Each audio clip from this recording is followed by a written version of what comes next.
Okay, so we're here at Loughborough University for the first of the Catapult High Performance Practitioner interviews. So there'll be a number of these taking place over the next few months.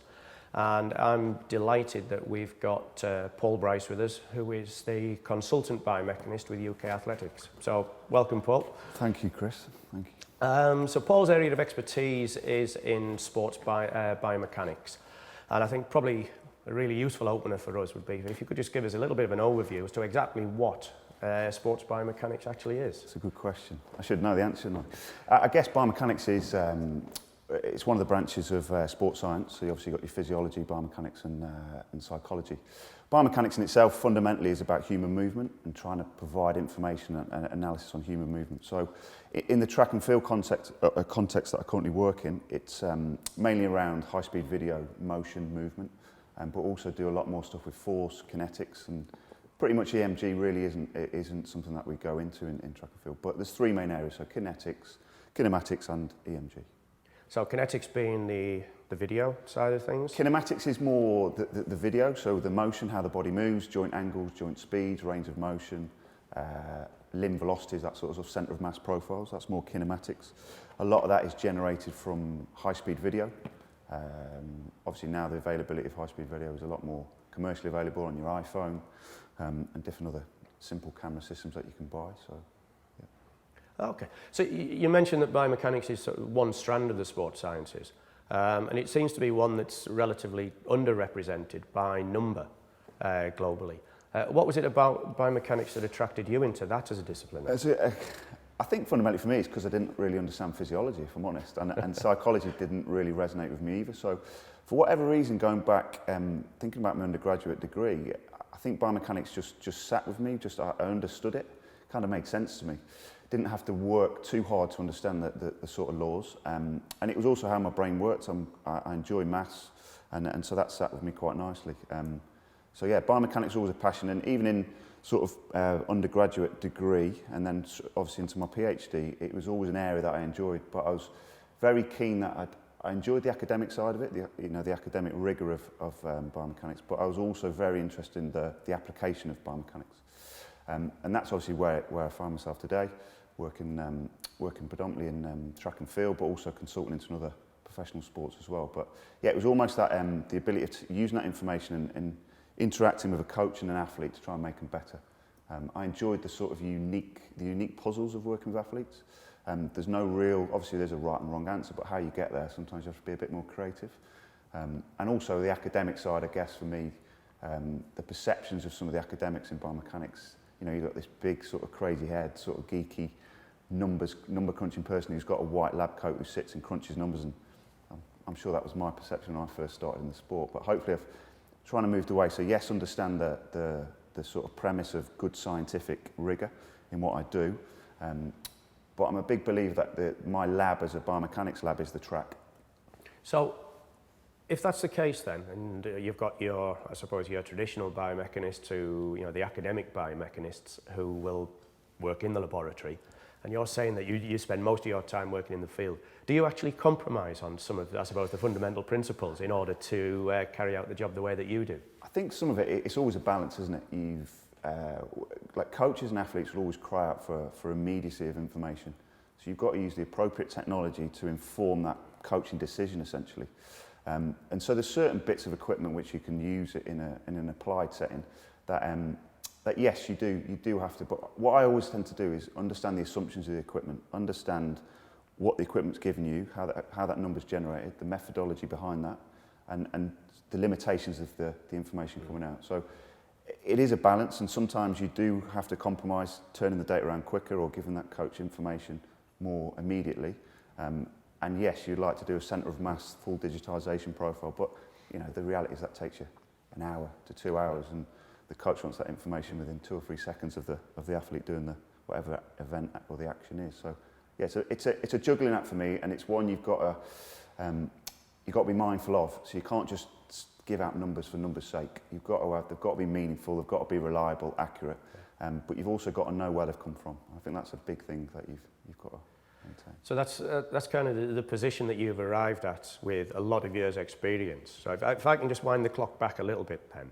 So you went from, I suppose, an academic environment which sparked your interest in biomechanics, undergrad and then PhD. But how did you actually get into working in the realms of elite level sport?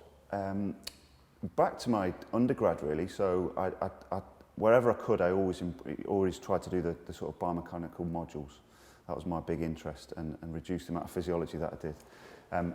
Alongside that, I always had an interest in sport. I played sport, so I was always interested in sport. I'm not going to give you the sub-story of playing high-level football and getting injured and all that, but I did have a moment where I wanted to apply it. So I did a lot more coaching awards, coaching qualifications, and saw that there was a massive gap, even in the sort of low-level athletes I was working with. So I got lots of work experience in track and field clubs, in cricket clubs, in badminton clubs, and just went and worked with coaches and tried best. At them times, there wasn't sort of an easy availability of technology. It was very expensive and you couldn't really take it from the lab and put it into the applied setting. So biomechanics has always been the passion, but genuinely to work with, obviously to work with coaches and athletes, that's always been the driver.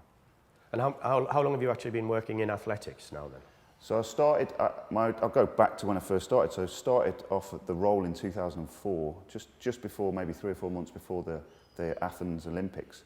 And at that time it was a job share role between the University of Birmingham and the English Institute of Sport that was just starting to evolve as the sort of go-to place for sports science provision for elite athletes. And my role was a job share between the two, and it involved working across the TASS programme at the university end, and then also dropped me in the sort of middle of the ocean and working with some quite, looking back now, some very high-level athletes, you know, Asher Hansen, Denise Lewis, Kelly Southerton. They were my sort of first athletes that I worked with. And looking back now, you know, I was wet behind the ears. I had no idea, but I came full of enthusiasm and full of maybe thinking I could solve the world, when in reality I knew very little, but I had lots of enthusiasm. And I had a thirst for wanting to learn and improve. So they were my first athletes I worked with, and that was it evolved after 2 or 3 years and then became fully embedded in the English Institute of Sport. And then probably from 2006, 2007 was exclusively with track and field. And I've travelled all over, so different performance directors, different head coaches. I've worked across different, it's the same sort of thing as biomechanics, but the organisation has evolved, and so has my role. And it's been down in London, it's been across different event groups, but predominantly I've been involved with track and field since 2006 exclusively. Obviously across a number of events, so it's not just one event, and right up in the lead up till 2012, which was an amazing experience. And then after 2012, decided to, not freshen things up really, but decided to set my own consultancy up. I still consult now into track and field for a set number of days a year, and then work with other professional sports as well, trying to sort of broaden my horizons, my skill sets, and working with a different client group. So what I'd like to do in a little while is sort of expand outside of athletics and the work that you're doing with other sports.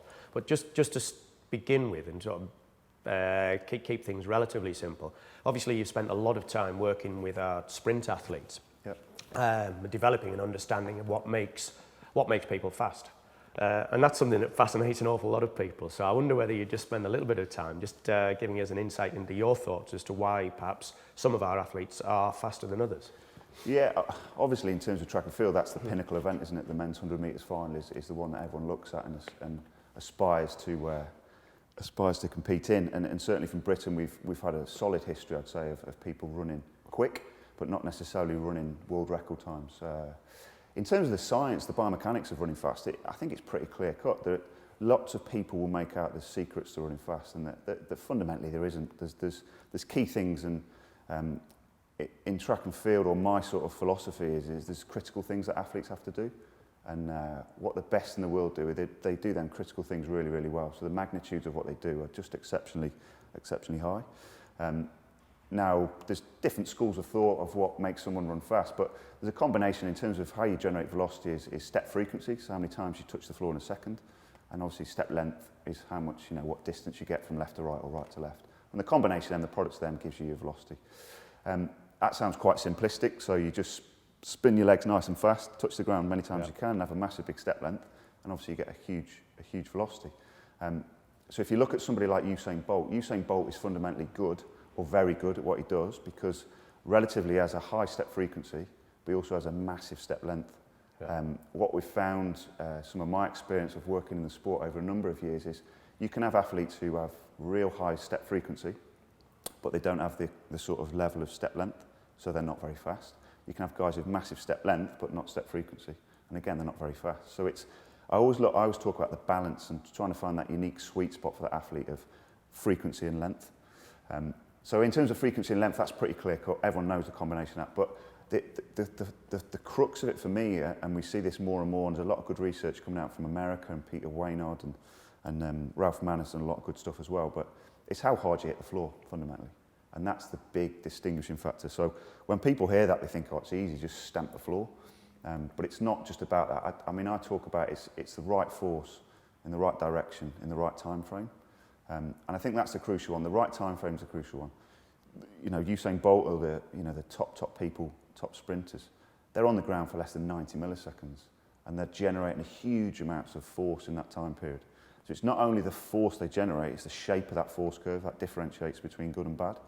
And the information sort of experience-wise that we've got in-house, but also the data that's been churned out by other biomechanists in different countries. So step frequency is pretty much made up of 1 divided by the amount of time you spend on the floor and the flight time, so air time. And what's pretty standard now is that flight time doesn't differentiate between making an athlete good, bad or indifferent. It's about 125 milliseconds there or thereabouts. But the number one thing that does differentiate is the amount of time these guys spend on the floor. And the best in the world spend small amounts of time on the floor, which means that the frequency is nice and high. So Usain Bolt, I think what you're saying then is he hits the ground hard, he's got huge stride length, yeah. But his stride frequency isn't optimum in terms of the people that you've worked with. Is it possible to have all three components? Yeah, no, of course it is. And the myth around Bolt is that Bolt can't start. And if you look at actual data, then actually for a big man, he can start. He puts himself in a good position. What he does in terms of other people in the field is it's almost damage limitation for Bolt. Being so big, it's a little bit more challenging to accelerate to them sort of levels. So the smaller guys tend to get their feet on the floor a little bit quicker, get the frequency up. But what you see is if Bolt's in the race at 5 metres, then he's definitely going to be in the race at 25 and he's going to be in the race at 75. So I think in elite male sprinting, you've got to be, after 3 or 4 metres, you've got to be in the race. And if you're not nowadays. So maximum speed in terms of track and field is almost like an aspirational milestone, I guess. But the reality is you've got to learn how to accelerate. You've got to learn how to go from 0 to as fast as you can at 10, 20, 30, 40, 50. So it's acceleration is the crucial thing. Okay. So keeping the focus on Usain Bolt then, obviously he's the current world record holder. He's pretty much unbeatable as things stand. Are you telling us that he actually does have the potential to go quicker? Yeah, and again, you've got a little Google search will tell you that certain people have sort of hypothesised what time he should have done if he didn't raise his arms and he didn't slow down. At the end of the world record race, 9:58. If you profiled that race and you looked at the profile, then certainly he has the capabilities, or did have the capabilities. I'm not sure if he does now, but he did have the capabilities to run sub 9:5. And I think all the data out there would indicate that isn't actually an unrealistic expectation for someone like Bolt. That's sub 9:5. So common sense then would dictate that there has to come a point where people can't get any faster. Yeah, and it's just in your view, what would you, and I'm kind of putting you on the spot a little bit here, I'm conscious of that, but what would you, if you were put on the spot, to hazard a guess, where is the limit for the male 100 metres? When I first started, when I look back 2004, 2003, I'll be honest, I didn't ever think someone could run 9:58. So as a biomechanist, I always look at the time, but then I break it down and say, right, actually, if you want to run quicker, what have you got to do? So someone has got to, in order to run sub 9:58, has got to do something with their frequency or their length. Well, we know step length pretty much, when you sort of normalise it out for the actual leg length, it's not the distinguishing factor between someone whose ability to run fast or very fast. It's actually the frequency. And the number one driver of frequency is ground time. So we've got to work out, and I think that's where embracing different sciences, strength conditioning, neuromuscular physiology, all that type of stuff, I still think is an untapped resource. And I know Franz Bosch is doing a lot of stuff in that area, which I think is, at the moment, we've not really got a fundamental understanding of it, but I think that's a real key area that the guys have got to apply more force in a shorter ground time, which means the frequency's kept. Now, that sounds really easy, but in order to do that, you've got to be a physical specimen, I guess, to do that. So it's... Okay, so obviously you mentioned that you work within UK Athletics. I mean, we're focused just to this point on 100-metre sprinting, but clearly you work across a number of other disciplines there. So if we extend the distance then that our athletes are covering, and let's say we go to middle distance athletes, 1500-metre runners, does the approach that you as a biomechanist take change at all? Are you looking for different cues, or are you using different metrics, or is it just a different recipe with the same 3 parameters that you'd use? Yeah, fundamentally it's the same 3 parameters, and I've learned over time by doing this in the applied world that fundamentally there's specific things that these guys and these athletes do. So I always start off at the performance, and there's lots of buzzwords around it, but what it takes to win. I look at the event and say, right, what does the event require you to do? And then, that might be a time, might be a distance, might be a height, and work backwards and say, okay, what do you have to do in order to run that time or to jump that height? And it comes down to, if it's a running event, it will come down to how much time you spend on the floor and what force you can apply in that contact time. So obviously for an 800-metre runner, the ground time is going to be slightly longer compared to a 100-metre runner. But essentially it's still the ability. You can only impart force when you're on the floor, and it's how efficient your body is at applying that force on the floor. So if you take the example of an endurance runner, Mo Farah, that would be a good example. He's extremely efficient, but if you look at his profiles of step length, step frequency, and his actual velocity, what he's very good at is keeping a high step frequency, relatively, and a good step length, so his velocity is good. Other guys in the field, when it comes to the last burn, the last lap chase that people historically now have become sort of a benchmark for Mo Farah's running, not only is he very good up to that point, but clearly he can run the distances before that and is very efficient at doing that. But the last lap is the driver, really. Yeah. No one else can go to them speeds. And the fundamental reason, again, is that he keeps his step length, but his frequency is maintained or increased. And that's why it just looks effortless. But he specifically trains that area, and they've done, I know, not so much with me, but the program and the coaching structure around them have done lots of work on, you need to run the last lap fast, but how? So they've looked at the combinations of frequency and length, and they've done lots of drills in it. And that stuff takes time, huge amounts of time to get to that. So keeping with UK athletics then, after the London Olympics, one of our gold medalists, Jessica Ennis Hill, took a period of time out. She had a baby, got married, and she's come back obviously particularly strong in the World Championships this year. But that took time. Yep. I'm just interested to know if during the period of time when she came back to athletics, between that point and the point at which she won the World Championships then, would you see huge changes in any of those 3 key variables in her? Yeah, we saw, obviously working with Jessica since sort of 2006, 2007, we've got a good profile, a sort of training profile, biomechanical profile across all the events of how she does it, how she puts it together. So how she puts her heptathlon score together. So we're looking that way, that we've got good baseline information, that we know year to year, November to November comparison, or January to January, we know pretty much what she should look like, and also what the aspiration, the target is. Now, interestingly, her profiles, not revealing too much, but her profiles, she's changed. Her body's changed physiologically. Obviously the pregnancy has obviously had some changes to her body. So it was really revealing that the sort of athlete and the baselines we had going pre-2012 to what we've got after the birth, it's been completely different. But it's fundamentally the same, she's just putting it together differently. So in terms of velocity, there's a different type of, the ground time is slightly different, there's a different type of kinematics in terms of how she's hitting the ground. And now you could say has she learned that, or is it just an inherent ability or a gift? It's probably a combination of the two, but I wouldn't say fundamentally she's done massive amount differently, or runs massive differently. It's just, there's a different type of, the underpinning physical qualities are slightly different, which has meant her actual functional stuff is slightly different as well. But fundamentally for me as a scientist, a biomechanist, it's about understanding that unique puzzle that the athlete is. So the puzzle that we had to begin with was, very successful into 2012. The puzzle we inherit now, slightly different. We've got to manage the loads, the volumes, the intensities, because the body is putting forces and loads through the body. It's never done in that order and that sequence before. So it's been a massively interesting journey, and one which the coach has done a great job in managing not only expectation, but managing sort of incremental steps. But when you've got no reference point, it's really difficult. And your only reference point for the athlete is, well, I didn't do that in 2012. I didn't do that. I know that isn't good enough. And it's trying to reset the focus of, yes, that was 2012. That was you pre-Reggie. That was you pre-baby. Now this is you as an athlete, the new Jessica Ennis Hill, if you like. And I'm guessing with any of these athletes, because of who they are, they are the best in the world at what they do. There is no generic reference point. The only reference point you can get is they themselves as an athlete. Yeah, absolutely. And that's, again, something you just got to come back to and just be realistic and honest about. So when you get asked, we didn't actually know what she'd come back with and what she'd lose, what she'd gain. Now, in fact, what she ended up doing is coming back in incredible nick. Physically came back really, really good.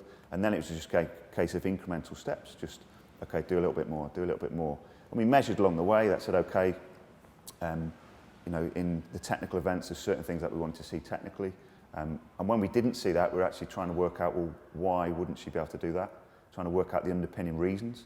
And some of that would just be a physicality issue. Some of it just the fact she hasn't done much of it for a long period of time. So it was sometimes felt like spinning plates. Yeah. Certain things would do really well, and then other events wouldn't do well. But I think credit to her, really. She obviously had the drive, the passion, the belief that she could do it. The journey, I guess, when we started to where we went to, no one kind of knew which way it'd go. But it's been a fascinating journey, massive learning experience for me as a scientist to see almost two athletes in one.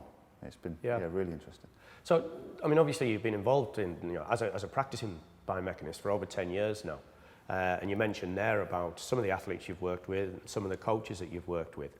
I'm guessing that possibly over the last 10, 12 years, you've seen a change in the attitude of these people towards the value of biomechanics. Would that be true? Yeah, without a doubt. I think I've been privileged over the years, certainly in track and field, to work with some world-renowned coaches.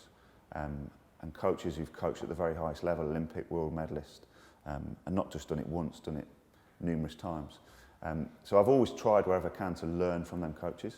Now, certain guys will embrace science and be all over science, whether it be physiology, biomechanics, or whatever it is, strength and conditioning. Other guys are very reserved and don't. And I used to think and take it very personally that they didn't want to use me. But if I look back in experiences I think I've probably evolved as a practitioner as well, massively. Yeah. I used to think it was appropriate and right, and also world leading, to give the coaches a massive big PhD thick full of biomechanical analysis, which I'd spent maybe 5, 6, 7 days doing, sat in a dark room, digitising stick figure diagrams, producing all these reports, and wrongly gave it to the coach and said, well, there's the report, you've got to know what to do with it. So I'd done my job, passed the buck almost. Yeah. And reality tells you, over experience and doing it, that these athletes didn't get any better. Now I can just blame the coach, that's really easy. The coach put together a poor plan or didn't embrace science, when really it's kind of not as simple as that. I thought I'd done my job, but I hadn't done it to the best of my ability. So it's putting it in a language which the coach understands, making sure you give it the right information at the right time. And that probably goes back to the original point of sometimes less is more. We can get into this world of paralysis by analysis sometimes, and it's a real fine act. And I guess that comes down to the relationship you've got with the coach. And I probably downplayed that a little bit at the beginning. The relationship is fundamental. Without a good relationship, you pretty much struggle to do anything, even if you're the best biomechanist in the world. And the other bit I've learned a lot of is trust. They've got to absolutely 100% trust you. And that's clear, the best biomechanical support I've provided with coaches and athletes. I've probably been with the most challenging coaches who've made me work really, really hard, and the most challenging, demanding athletes. But there's 100% trust and respect mutually as well. So when they look at me middle of the Olympic Games and say, what do I do? And you don't panic, you look around and say, got to go back two shoes in the long jump, for example. They know it's non-negotiable, that's what he's telling me to do, and they trust you, we've been there before and we've done it. They go back 2 shoes and hopefully. And all of these key elements, though, are not things that happen overnight. This is something that evolves from a relationship that's developed over a number of years. Yeah, and the phrase I use, you've got to spend some time in their world for them to spend a bit of time in your world. So I think I hear all the time some of the sort of less experienced support staff, sports science staff. And this is not a sort of a dig at anyone in particular, but they always the coach doesn't embrace me, or the coach won't buy into what I'm doing, and the coach is this, the coach that. And sometimes when you say to them, well, have you been down onto the track? Have you talked to the coach? Have you been and took him for a coffee? Have you spent a bit of time with him, or just sat and watched? And I really do think back although it wasn't planned, structured, coordinated, my sort of development early days was I spent hours and hours every week watching, because there was no real expectation to deliver, because I went in, luckily, fortunately for me, right at the end of an Olympic cycle. So it was 3 or 4 months. I'd probably done more damage than doing good. So I spent lots of time chatting to coaches, sitting, having a cup of coffee, and that time is just precious. And I don't think we do that enough. I think there's a need and there's a desire to want to help people, and sometimes that can be overzealous, and you don't actually think, well, what am I doing? Am I actually adding value here, or am I actually just adding information? And I call it noise and stuff, and we do lots of that at the moment. I think my bugbear is, we measure stuff and we add lots of noise to the program. I think my remit now as an applied biomechanist should be about reducing that noise, reducing the amount of stuff, but the information we present is absolutely critical to that performance.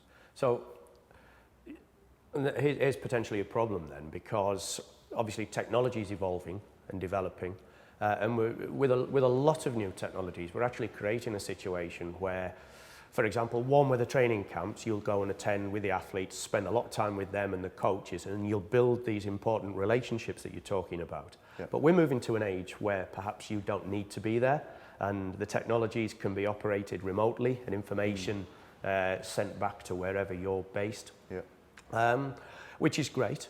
But could that potentially be something that could lead to an issue in terms of that trust and relationship? Possibly. I think the reality is that's the way it's going. I think, even in British athletics, we've got multiple training camps or multiple athletes and athlete coach pairings all around the world. America, we've got even, some in Sheffield, some in London, some in Manchester, and they're based all over. So you can't cover every session with every athlete at every opportunity. So I think the way the technology is available, the amount of free available stuff in terms of technology, it's going to come to that case where, yes, these guys are going to generate numbers and they're going to generate information. For me, it comes down to what you do with that information, and I think that's the important thing. You've got to measure the right stuff. You've got to measure the right things. So, and once you do that, it's again, the information in the wrong hands can be equally as damaging. Yeah. So it comes down to the interpretation of. So my interpretation of a speed trace, for instance, a LAVEG speed profile that gives you instantaneous velocity of a sprinter, if I interpret that compared to someone else who maybe not their area of expertise, we could get 2 different outcomes of it, or suggestions to the coach. So I think that's the only challenge, the only dilemma. But if you're measuring the right things in that event and the specifics of that event, and you know that they correlate well to running fast, jumping high, throwing further, then I think you've got a certain amount of certainty that number's important. So we're focused there very much on, me being a physiologist who's worked predominantly in team sports would possibly inappropriately accuse you of a bit of a cop-out in that you're interested in people getting from A to B pretty much in a straight line, without a great deal of extraneous noise. Yeah. So I do know that you've spent a couple of years working in Premier League soccer. I'd be interested about your thoughts about soccer and about how the kind of general principles that you use to underpin your work in athletics can potentially be applied in that notoriously noisy environment. Yeah, I worked, obviously I had 3.5 years doing some consultancy in football. And if I'm honest, there was components of it that I was totally unaware of. I wasn't really aware of the locomotive data that came from the games, the Prozone type systems, and I also wasn't really aware of some of the technologies of Catapult that the players used in training. So I think in terms of what they measure, in terms of volumes, intensities, locomotion, they're very good at collecting data. I think what I'd use from my analogy from track and field is we maybe 5-6 years ago got into that stage of generating lots and lots of numbers, lots of stuff, but didn't really know which stuff made a difference. And I'd say that would be my only comment on football is there's clearly an abundance of information, but if you could just tighten that down and sort of funnel it in and say, well, actually, of all this information, there's only 2 or 3 that really, really distinguish between good and bad, in terms of the player, or it increases their probability of getting hurt. I think that's the key thing. There's obviously a performance element, but also can you get your best players on Saturday more regularly than most? So, yeah, information in soccer isn't really the limit factor. There's lots of numbers. I think tying it down, have got to try and work out what's important and what isn't, and that's sort of filtering that type of redundant information, I guess. So, I mean, you know, 3.5 years in Premier League soccer, and everybody might, anybody listening to this might assume that Premier League soccer clubs all engage the services of a biomechanist, which you and I both know isn't the case. But what is it that the biomechanist brings to the interdisciplinary team within Premier League soccer? Good question. I guess when I went into the soccer club that I was working at in the Premier League, it was a remit of working both upskilling the practitioners, so the support staff as well, in areas of sort of importance, what I'd been doing in track and field. So some of that was some strength diagnostics, so I'm trying to get some information on what they do in the gym. And I think there's always got to be that logical link of what you do in the gym and what you do out in the grass. You've got to try and paint the picture of how the two fit and complement each other. So in terms of the underpinning physical qualities that a player has, and I talk about that unique fingerprint of what does the player actually possess, what are the strength qualities. And obviously the strength and conditioning guys know a lot more about that than me, but I gave that objectivity. That was an actual number that said, okay, over a period of time, that number's either getting better or it's getting worse, and this is the squad average. Now, if I look back when I first went in, put the force plate on the floor, and the players looked at it like it was just a piece of metal in the corner of the gym, I think out of a squad, maybe 1 or 2 went on it, and of the 1 or 2 went on it, maybe 1 jumped properly and was interested, engaged, and I guess that as a practitioner going in to help a club, that's probably hang on a minute, why? Because if I think about track and field, that is an inherent piece of kit which the athletes know is important because it informs their training. I guess it was just a different piece of information that these players hadn't had before. So yeah, if I take that day one, force plate in the gym, very few used it, and then it's probably taken time. And the culture as well, I think is really important. The culture of the head coach, the staff, the other support staff as well, making sure the culture is there for the players to embrace that and understand the importance of it, to inform other people do. So, and then maybe 3 years or 2-3 years it's taken now, fully embedded with what the players do. There's a sort of thirst and a drive to put that information out. There's standards across the group. There's a bit more competitiveness, and I guess they probably see the relevance of that piece of metal on the floor and how it can potentially help them perform on a Saturday.